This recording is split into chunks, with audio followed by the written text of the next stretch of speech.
نحمده ونصلي على رسوله الكريم أما بعد فإن خير الحديث كتاب الله وخير الهدي هدي محمد صلى الله عليه وسلم وشر الأمور محدثاتها وكل محدثة بدعة وكل بدعة ضلالة وكل زلالة في النار صدق الله العظيم۔ میرا واجب الاحترام دوستو، بھائیو، بزرگو، السلام علیکم ورحمۃ اللہ وبرکاتہ۔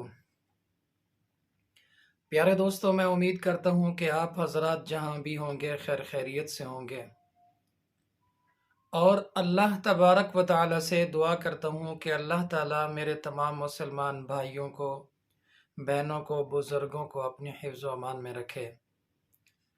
پیارے دوستو، آج ایک نیا وظیفہ لے کر آپ حضرات کی خدمت میں حاضر ہوا ہوں۔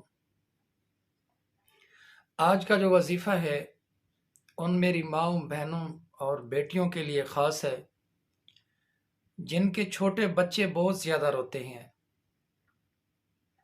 1 ماہ کا بچہ، 2 ماہ کا یا 2 دن کا، ہفتے کا، 15 دن کا چھوٹے معصوم بچے جو ہیں، یا 1 سال تک کا بچہ ہے، 2 سال کا بچہ ہے، بہت زیادہ روتے ہیں جو معصوم بچے۔ ان کے لیے، معصوم بچوں کے لیے بہت پاورفل عمل ہے۔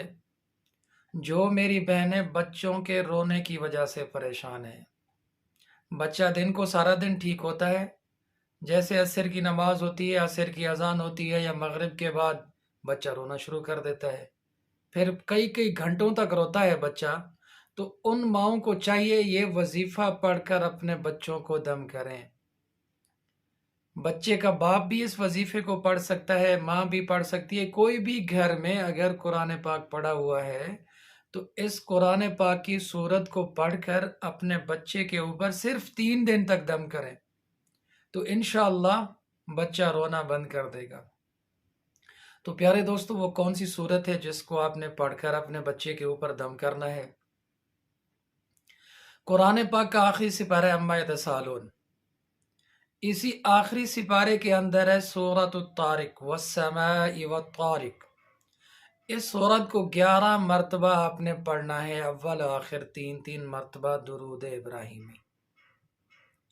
ایک ٹائم مقرر کریں، مثال کے طور پہ آپ پہلے دن مغرب کے بعد دم کر رہے ہیں تو پھر دوسرے دن بھی مغرب کے بعد کریں، پھر تیسرے دن بھی مغرب کے بعد دم کریں، تو انشاءاللہ 3، 4، 5، 6 یا 7 دن، زیادہ سے زیادہ 7 دن، کم سے کم صرف 3 دن۔ اگر بچہ کے رونے میں کمی ہوئی ہے، 3 دن تک ٹھیک نہیں ہوا مکمل طور پہ، پھر بھی روتا ہے تھوڑا بہت، تو پھر 5ویں دن، 6ٹھے دن اور 7ویں دن بھی کر دیں۔ 7 دن تک اس وظیفے کو پڑھیں اور اپنے بچے کے اوپر دم کریں۔